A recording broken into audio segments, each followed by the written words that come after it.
أعوذ بالله من الشيطان الرجيم. بسم الله الرحمن الرحيم. الحمد لله رب العالمين الرحمن الرحيم مالك يوم الدين إياك نعبد وإياك نستعين اهدنا الصراط المستقيم صراط الذين أنعمت عليهم غير المغضوب عليهم ولا الضالين آمين. بسم الله الرحمن الرحيم. الحمد لله رب العالمين والصلاة والسلام على أشرف الأنبياء والمرسلين سيدنا وحبيبنا رسول الله صلى الله عليه وآله وأصحابه أجمعين. اللهم صل على سيدنا محمد وعلى آل سيدنا محمد. سبحانك لا علم لنا إلا ما علمتنا إنك أنت العليم الحكيم ولا حول ولا قوة إلا بالله العلي العظيم. رب اشرح لي صدري ويسر لي أمري واحلل عقدة من لساني يفقهوا قولي أما بعد. Semati tuan-tuan ke masjid, tuan-tuan muslimin, tuan-tuan muslimat, mudah-mudahan rahmati Allah, mudah-mudahan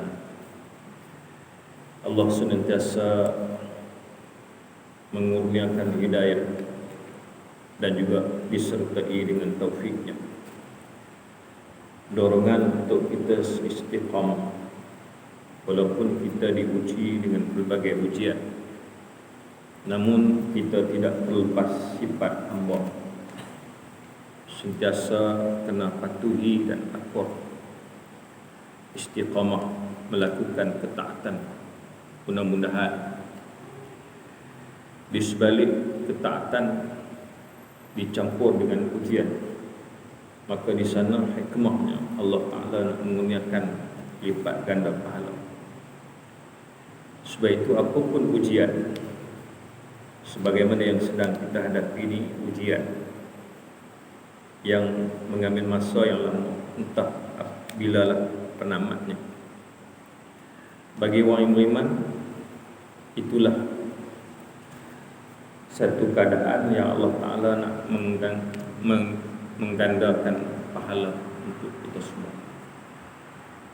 Itu Nabi sebut, orang beriman apabila diberi satu ujian, musibah, maka mereka akan mendapat rahmat dari sisi Allah Subhanahu wa Ta'ala. Maka rahmatnya ialah, antaranya ialah pahala dengan sebab kita sanggup menerima dengan keadaan penuh kesabaran dan penuh pengharapan terhadap Tuhan Azza wa Jalla. Kita sambung kuliah malam ni dalam kitab Al-Adab Al-Mufrad. Yang pertama, kita akan tengok sambungan hadis-hadis Rasulullah sallallahu alaihi wasallam yang dikaitkan dengan tajuk-tajuk. Kita masih lagi dalam hadis, perbincangan hadis yang sangkut paut dengan soal silaturahim. Belum habis lagi. Bila hadis itu banyak, bila banyaknya Rasulullah menyebut, dari segi makna yang kita kena faham, makna Rasulullah amat menekankan soal ini, soal silaturahim. Sebab itu kita tak boleh ambil perkara mudah dalam kaitan hubungan silaturahim. Entah inilah menjadi penyebab kita dapat syurga Allah. Bila kita jaga elok hubungan silaturahim, kekeluargaan, atau yang ni lah yang menjadi antara yang topak kita punya pahala, yang menyebabkan kita boleh rahmat Allah Subhanahu wa Ta'ala, memasuki syurga Allah. Kita masuk pada malam ni dalam bab yang ke-27. Dalam susunan hadis yang ke-56. Mana sampai malam ni dengan kitab yang kita baca ni sudah 56 hadis untuk sekadar malam. Dalam hadis dalam bab malam ni disebut oleh pengarang kitab ni, diletak di bawah bab silaturrahmi tazidu fil umri. Dia nak sebut bab ini, dia kata hubungan silaturahim, hubungan kasih sayang yang kita sifatkan dalam kekeluargaan, hubungan anak dengan ayah, ayah dengan anak, ibu dengan adik-beradik yang terdekat, yang ada kata ulama hubung kait darah daging. Kalau dalam sifat umum, kalau saudara-saudara kita dalam sifat umum, yakni sama-sama agama Islam, sama-sama beriman, disebut dengan bersaudara. Tetapi bila kaitkan dengan darah daging, hubungan kesaudara itu lebih kuat lagi dengan disebut istilah silaturrahim. Hubungan kita sebut sebenarnya ulang, hubungan silaturahim. Silah tu hubungan, tak apa, tak salah. Nak dikaitkan bahawa kadang-kadang dengan sebab inilah berlaku pertelingkahan, putusnya hubungan silaturahim kekeluargaan. Dengan sebab atau pesaka kadang-kadang berpecah sehingga saat sampai kematian pun tak masih lagi berbaik. Bermasa muka sampai pangkat memulau-pulau. Situasi ini kita pernah lihat dan pernah saya hadapi, bagaimana persoalan-persoalan ditanya kan? Jadi dalam bab malam ni dia disebut silaturrahim ini, kalau kita jaga, ianya akan menambahkan umur kita. Tambah umur ni tuan-tuan, bukanlah kita boleh soal pula pasal apa, sedangkan umur ini sudah ditentukan oleh Allah kan? Tentu oleh Allah. Bagaimana pula bila kita buat sesuatu, umpamanya silaturahim boleh tambah umur? Ulama berbahas. Maksud kata setengah ulama, memang Allah tambah usia kita, Allah panjang umur kita. Kata setengah ulama, Allah Ta'ala beri kita dalam keadaan usia kita dalam keadaan sejahtera, dalam redha Allah, dalam keadaan kita ini hidup, Allah Ta'ala suka. Allah suka ni tuan-tuan cukup mulia. Yang paling kita bimbang, Allah tak suka kita hidup. Makhluk dia, tapi kita dia tak suka. Ini malah. Tapi kita kalau orang tak suka kita, Allah suka, tak ada masalah. Tapi paling malang lagi, Allah pun tak suka, orang pun tak suka, lagi tu. Jadi kata setengah ulama, panjang umur ni mungkin hakikatnya panjang, Allah Ta'ala panjang sampai bila Allah Ta'ala letak, Allah Ta'ala pegang ajalnya. Dan kemudian Allah Ta'ala permudahkan urusan kehidupan. Allah tak bebankan kita dengan permasalahan-permasalahan itu. Oleh kerana kita memudahkan urusan dengan orang.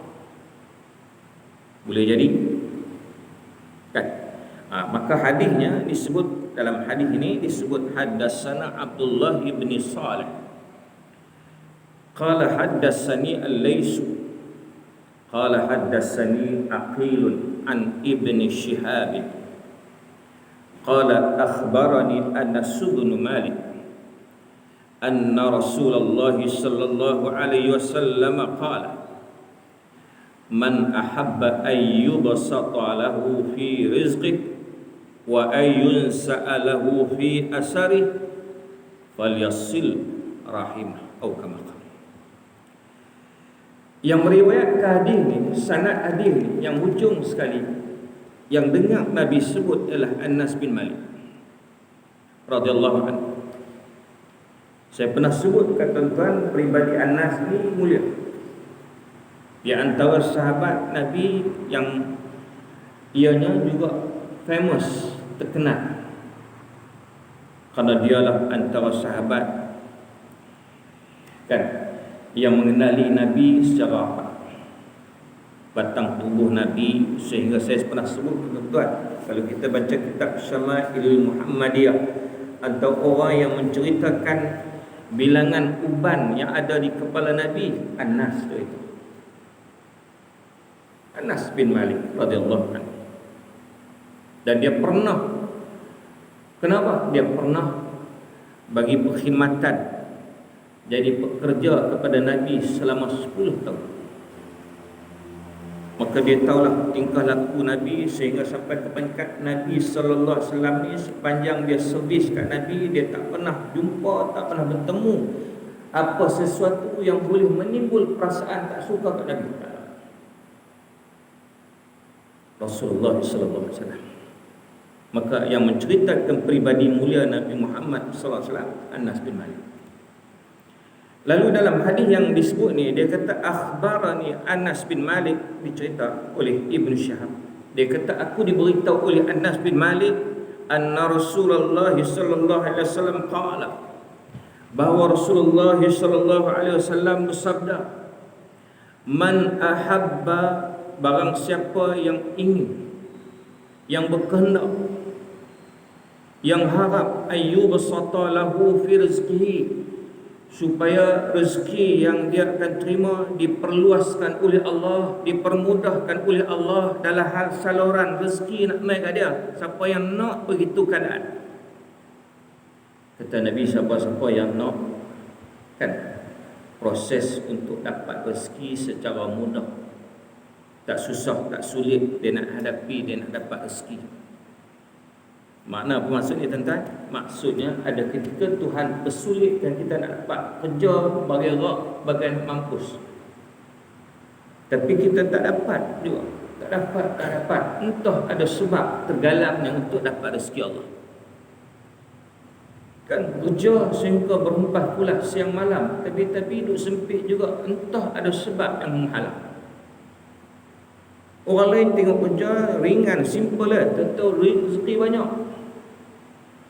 Mungkin dengan sebab hubungan dengan Allah, semayang tu.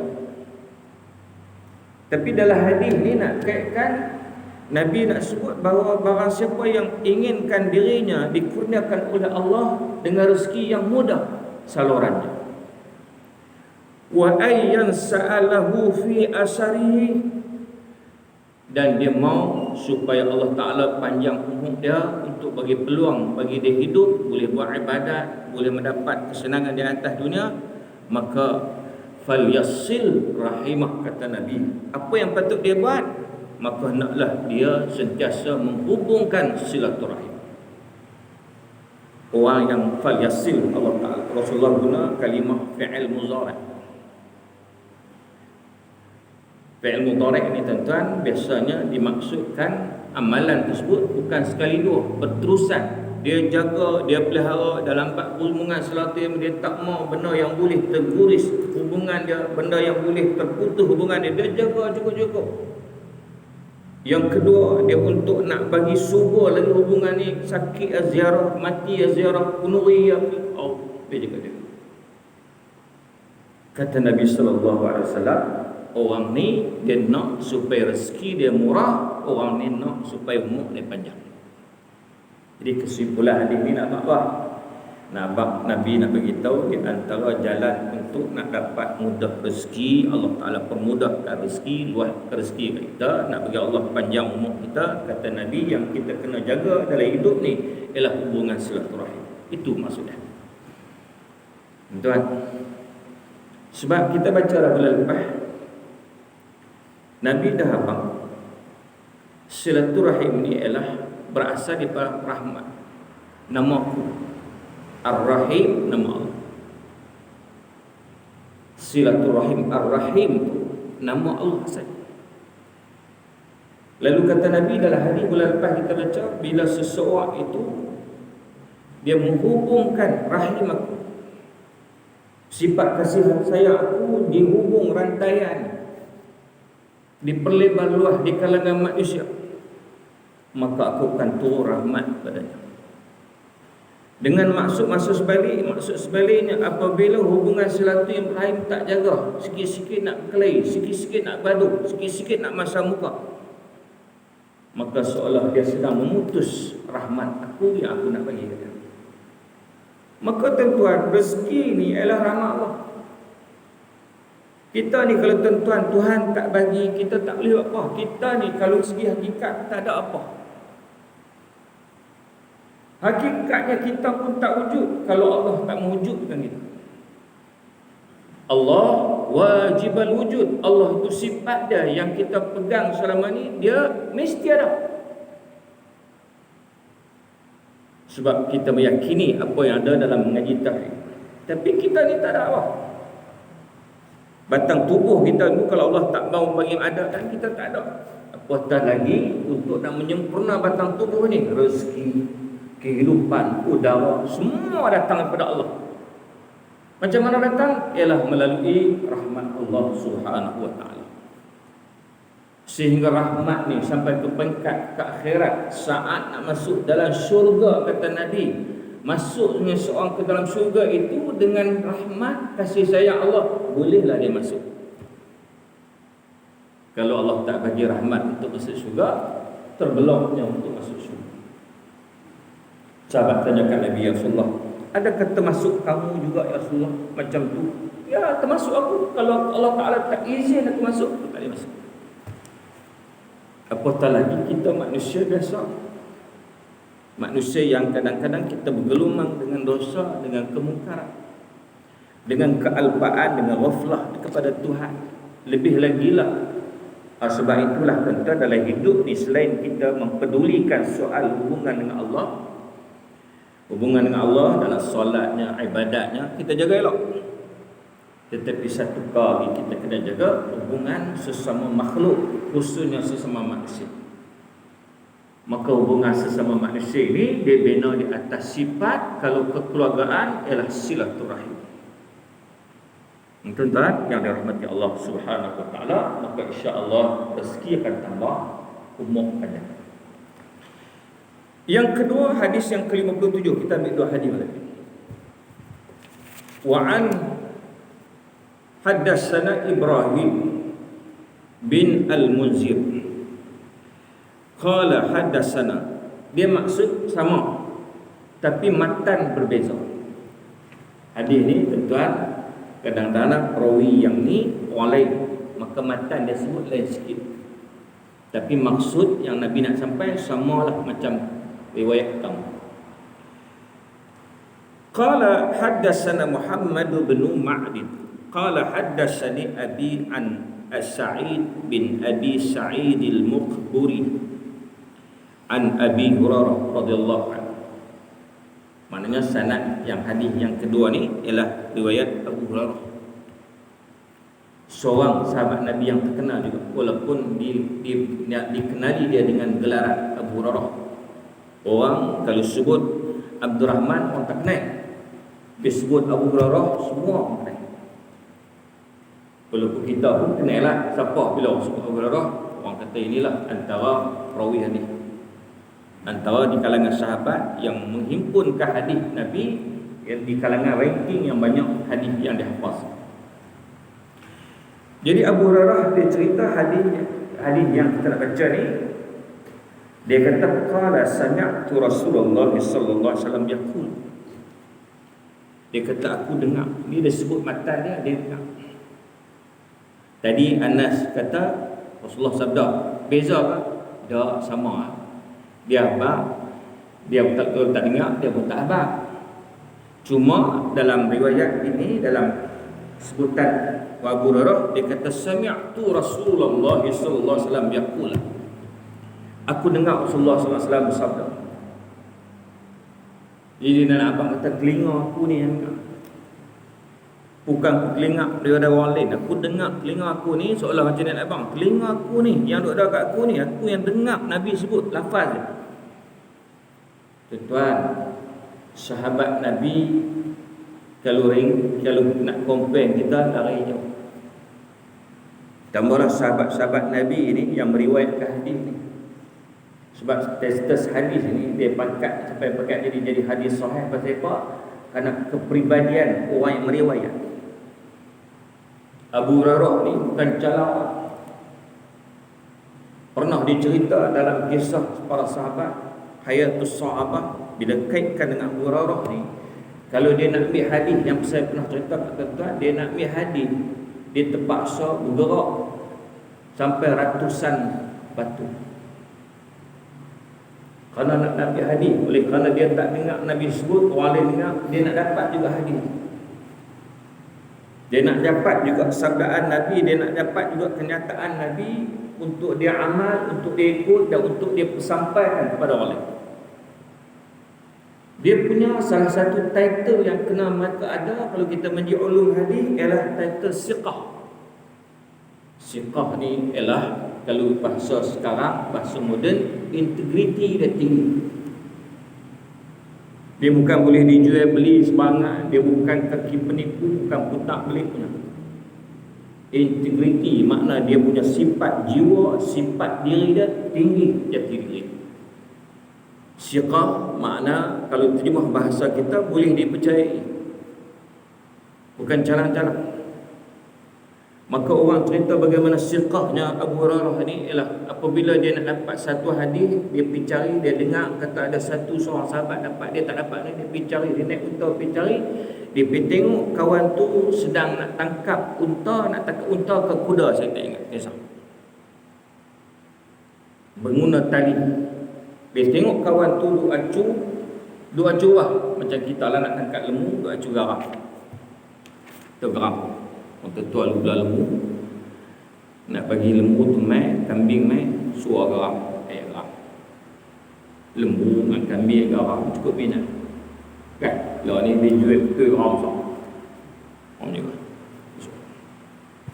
Tali duduk belakang. Tali duduk sembunyi belakang, tali nak kalung itu kok duduk belakang, sembunyi. Abu Hurairah tengok-tengok, tak boleh pakai. Dia ketemu kalau dengan binatang pun dia konak sama ngawak.